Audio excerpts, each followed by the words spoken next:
Scene 3. Jenny is passed out at the bar in Lisa's t-shirt. Lisa is cleaning up around Jenny. Guy and Seb enter. Holy crap. What happened to her? Serving up lighter fluid cocktails with double shots of gasoline, Liz, because she's lit. Shut up, smartass. She was drinking whiskey all night from the shelf, too.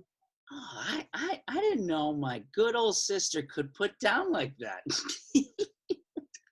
It's funny because when she found out that I started smoking weed up here, she totally flipped out. Shh. My dad's still around. Save the personal anecdotes for later? Wouldn't want him to think I'm sabotaging his business and exploiting his success or whatever. What? Oh, come on. Like, nobody knows that your dad runs this bar as a cover-up for his underground drug ring? Seb, what did I say? Dude, come on. Noticing Seb's state. Wait, at what point did you get so plastered? No. Just a little bit. But hey, it's not the booze that's talking right now. It's probably our friendly little friend, Miss Molly. Seb. We told you to save that shit for later tonight, you imp. I just had a little bit. If you only had a little bit of patience. Look, my sister came into town.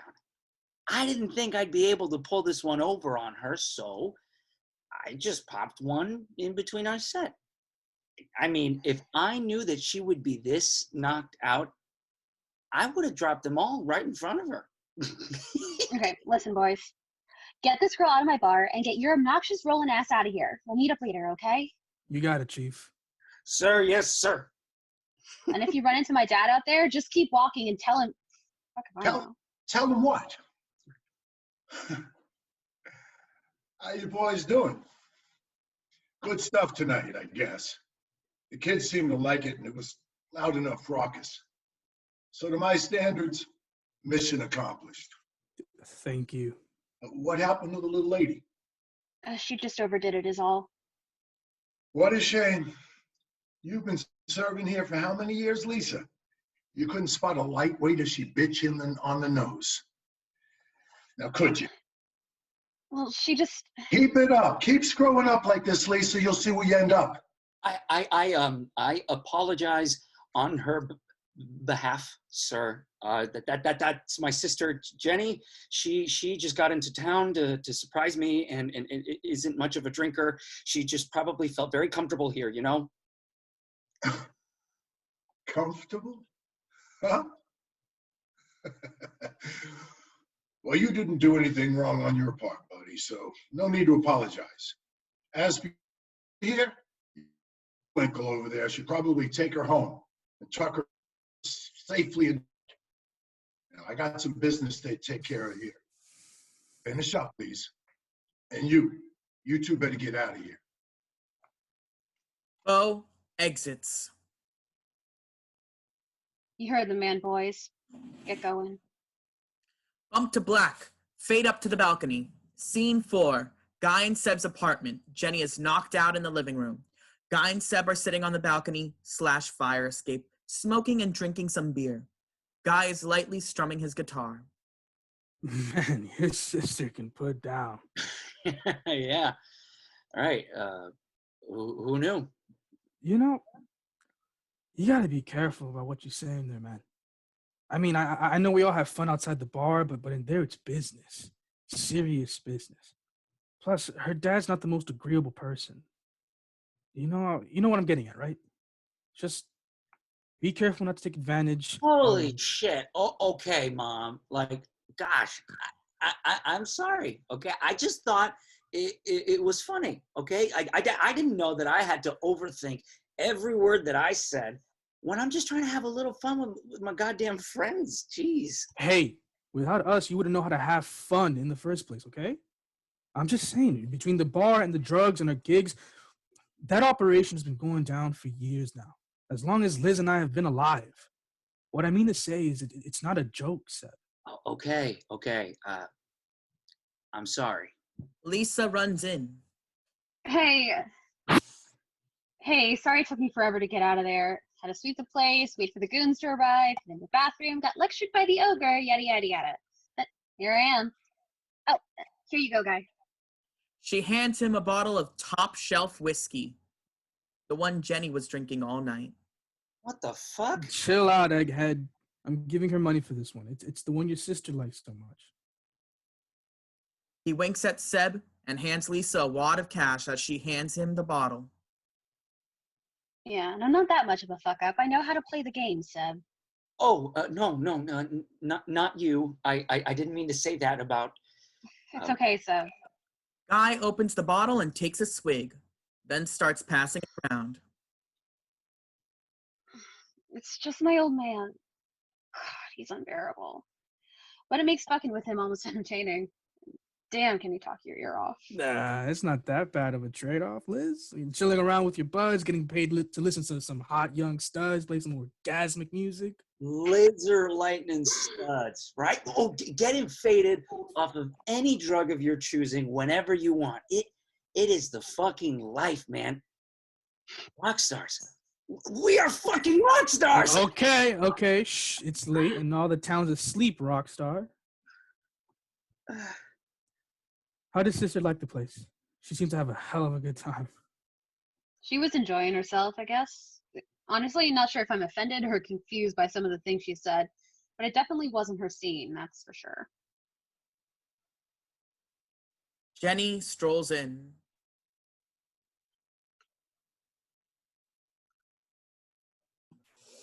Hey. Oh my God, you guys still going at Hey. She has risen. it? Sure. What do you people put in your drinks down here? They all blankly stare at her. I guess I probably overdid it, huh? The customer is always right. You'd be surprised at some of the things we've seen come in and out of that place. Home sweet home. You okay over there, little bro? Yeah. He just felt inspired and wanted to outdo you after seeing the damage you did tonight. Maybe I should put him to bed. Seb, you want to go beddy bye? I'll walk you. You bed now. The lady is asking to escort you to sleep, doofus. Oh, yeah, sure. Let go. Lisa helps him up and they stumble away together. I couldn't help but notice, but are they, like... Yeah. They're like, a bit of a thing. He's never mentioned anything about her. Oh well, I guess it's all part of the process, huh? Leave home, go to school, reinvent yourself, coming of age. Mm-hmm. He's been coming a lot, all right. That's for sure. Oh, ew, gross! Stop, that's my little brother we're talking about. I'm sorry. You set that one up for me. I couldn't help myself. Hey, you barely know me, and I am a lady after all. What's wrong with you? No, I'm sorry. I didn't mean to. Oh, poor guy. Can't take a joke either, huh? It's a cozy little place you got here. Yeah, I really can't complain. I'm glad we got matched together, your brother and I. Usually I'm sharing the place with some middle-aged dirtbag filing for divorce amongst the company of cigarettes and his nightly mistresses, so it's really a refreshing change. I can't tell if you're joking or a pathological liar, but I'm still tipsy and too tired to care. Your brother's good people. I'm happy to have been the one to show him around. This right here is our spot. One of many. I mean, come on, just look at this view. It's like a 5-star hotel up here, penthouse suite. Yeah, trees, lots of trees. Oh, whenever there's a football game, you can see the stadium lights right over there. Cool. That big gray building over there, that's this creepy abandoned church that's super creepy, but really cool. Okay. Oh, and you see that tall tree with all the long sloping branches? That doesn't really narrow it down. Behind that gas station. Yeah. It has a tree house in it. Oh, nice. I built it. It was a stupid Boy Scouts project they made us do, but she's still standing tall. We made it from scratch. It was like a father-son thing, some bullshit. Anyway, it's funny because all the high school kids go there now to smoke weed after school. And at the wee hours of the night, we'll hang out there sometimes too. The little house in the shrubbery. Pretty cool. In fact, I had a hand in making that place, and it's still there after all this time. Boy Scouts, huh? Yeah, I was a scrub. My dad made me join. I'll admit I had my fun, but it had more to do with running around in the mud than learning how to tie an angler's knot or whatever. You weren't a fan? Nah. My dad was always too pushy, you know? Trying to funnel me into practical boyish stuff, you know? Football, Boy Scouts, fishing. Well, what about your mom? Was she around? No, she died when I was born, actually. Childbirth complications or something like that. Honestly, I only know urban legends about her, but apparently she was a real cool chick. Got my dad out of his shell back in the 80s or so, I hear. But that's old news. He wanted me to go study something boring, get married, have 2.5 kids, blah, blah, blah, white picket fence type shit. I told him I wanted to play music and travel the world instead, and he basically kicked me out. No, I'm sorry. Nah, don't be. It all put me where I am today. I don't talk to the guy much anyways, but whatever. Now he doesn't have to support me or my artistic endeavors, and I don't have to see his ugly face anymore, so that's a solid trade-off if you ask me. Well, thanks for sharing. I'm sure Subs told you all about where we're from, so... No. He actually doesn't talk about his life back home very much. I didn't even realize he had a sister until you showed up tonight. Oh. Really?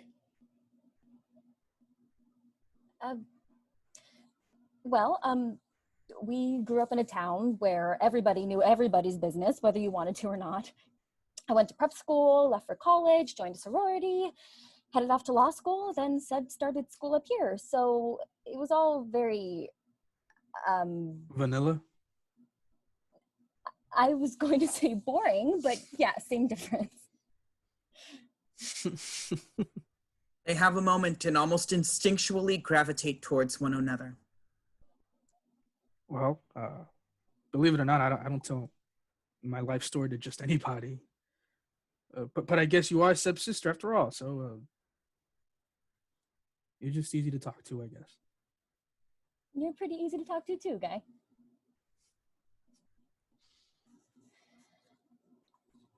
I think I'm gonna hit the hay. Go for it. We set you up in Seb's room. He's in mine with Liz. Oh, thanks. That was nice of you, but where are you gonna sleep? On the couch. No worries, though. I don't sleep much. Oh, okay. The sun's about to come up anyways. I might as well stay up to watch the show. The show? The Sunrise. Best show in town. Oh, well, all right then. Well, thanks again. I'll see you later, Guy. Later, Jenny. She smiles at him while he's gazing at the skyline. She turns and walks away. Fade out. Transition into daytime. Scene 5. Some clicky sounds of band rehearsal is heard in progress. Guy and Seb are inside the apartment going over a new song. Beer cans are scattered throughout the apartment. Jenny is showering in the other room. The boys stop to take a break, sipping on their beverages. You know, I don't know if I like the ending, you know, like the at the end, you know, it just feels a little anticlimactic, don't you think?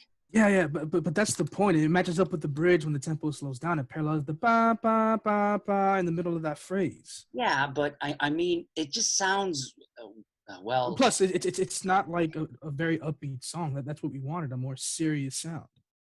They stare at each other and sip on their beers, at the same time in contemplation. Jenny walks in drying her hair, gathering her things. How's it going in here, my musical prodigies? Oh, stop it with the prodigy thing already. Hey, Jenny. It's fine. We're just trying to work out some kinks in a new piece. Wait, are you guys drinking beer? It's not even noon. Well, I'll go on my merry way. Wouldn't want to interfere with the creative process. Are there any good coffee shops around here I could get some work done at? Oh, yeah, there's a little hole in the wall called Maybell's down the street. It smells of burned toast of sweaty hipsters, but coffee is pretty damn good. Those hipsters do sure know what they're doing. I thought you were finished with school.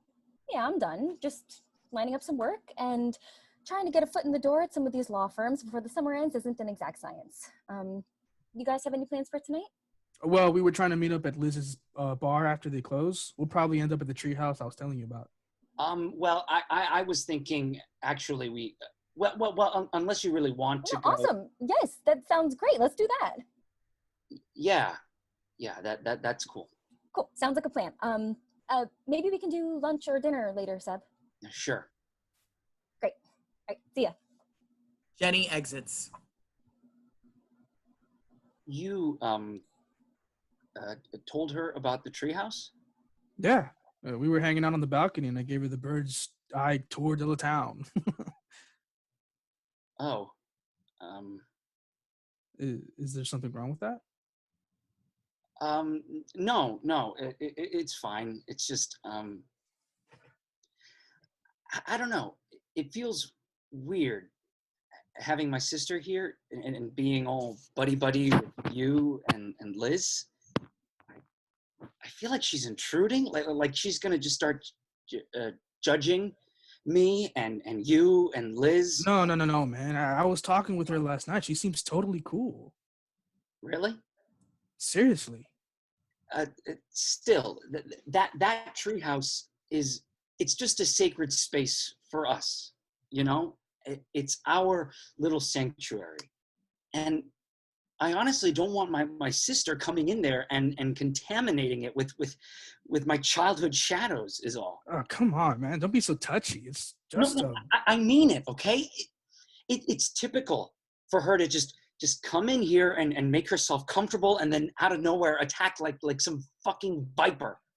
Okay? She starts pulling me back into this black hole that was prep school and violin recitals and pretending to act like some pristine godsend gift from the heavens when that is not who I am at all. Okay? That's why I left. Okay? And so fucking far for that matter. Okay? I left home because I didn't like who I was when I was there. Okay? Every move that I made felt wrong or out of place. And now that I have found somewhere that I can truly be myself, here she comes to just judge it with all that prissy, petty prep school perspective, okay? She is just like them, and they are all the same. okay. We don't have to go to the treehouse. We can do something else. Whatever, man. Thank you. No sweat. You know I'm your guy, right? Yeah, I know you're my guy.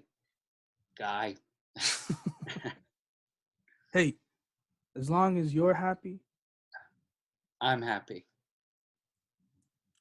Lights down, transition to midday daylight. Scene 6, at Maybell's coffee shop. A single spotlight shines on Jenny. Jenny is inside the coffee shop talking on her cell phone with a cup of coffee in hand. Hey, Mom. No, I haven't told him yet. Well, they played some songs at their friend's bar last night. Yes, a bar. One of his friends works there. Anyway, I didn't really want to be a buzzkill, so yes, I know, but it's Sebastian we're talking about here. You know how he gets. Listen, I promise I'll talk to him today over dinner about it. Well, tell Dad to calm down and that Seb seems to be doing just fine. It'll be okay. Just don't worry about it. I'll handle it. Jenny hangs up the phone and steps out of the coffee shop. Lights slowly come up. Lisa enters and sits by the curb, smoking a cigarette. Seems to be waiting for someone, minding her own business. Jenny notices Lisa. Hey, Lisa, right? Hey, yeah. Jenny, was it? Yeah. So, is this coffee really as good as Guy says it is? Yeah, it's pretty damn good. These hipsters sure know what they're doing. Yeah, that's exactly what he said. Well, we've been coming here for ages now. This place is a bit of a town relic. Thank God for all the radical anti-capitalist liberal arts kids in town. If it wasn't for them, you can bet your ass Starbucks would have taken over this shop by now. This is a rather colorful town, huh? I can see why Seb's obsessed with it. It's nothing like home. Yeah? He doesn't talk about it much. Where you guys are from, or his family, or anything for that matter. Hell, I didn't realize he had a sister until you showed up last night. Really? Well, I guess we had a pretty ordinary upbringing. Our parents were great, always did their best to give us whatever we wanted. We've always been pretty well off, you know. You don't say. What do mommy and daddy do? Well, our dad is a criminal defense attorney, and our mom runs her own little flower shop downtown. So it's daddy who's bringing home the big bucks, huh? Yeah, I guess. Anyway, they paid their way to put me through college, and then I went to law school in our hometown, and I stayed there to save some money. I like being back home with them, but as for Seb, I don't know. I think he's gotten comfortable doing his own thing out here. Well, good for him. He's discovering himself, coming into his own. You left for school. I'm sure you can understand. Well, sure, but I went to college just a few hours away from home, then came back to live with them for law school. I mean, we were basically coddled by our parents all our lives. Moving out, going to college, especially in a place that's worlds away from our cozy suburb, things can be, well, different and scary. Look, he's been kicking ass in school and playing his music and making friends. Plus, he's managed to find us. And Guy and I are locals. We know where the good places are, and we want to stay away from those too. Don't worry. Considering how you all spent last night? Excuse me? Just last night. It was so... You seem to have enjoyed yourself. Sure, but I don't live my life like that. That was totally out of character for me, and frankly, Seb looked way in over his head when I woke up to all of you continuing the party on the balcony. We just weren't raised to act that way. To drink and to lose ourselves. That's just not who we are. Well, maybe Seb's not who you think he is either. He's my little brother. I know who he is. You all just met him. You don't have a clue. Okay, then. Jenny takes a few steps to leave. She sips out her coffee. This coffee sucks. Jenny exits. Catch you later, prissy bitch.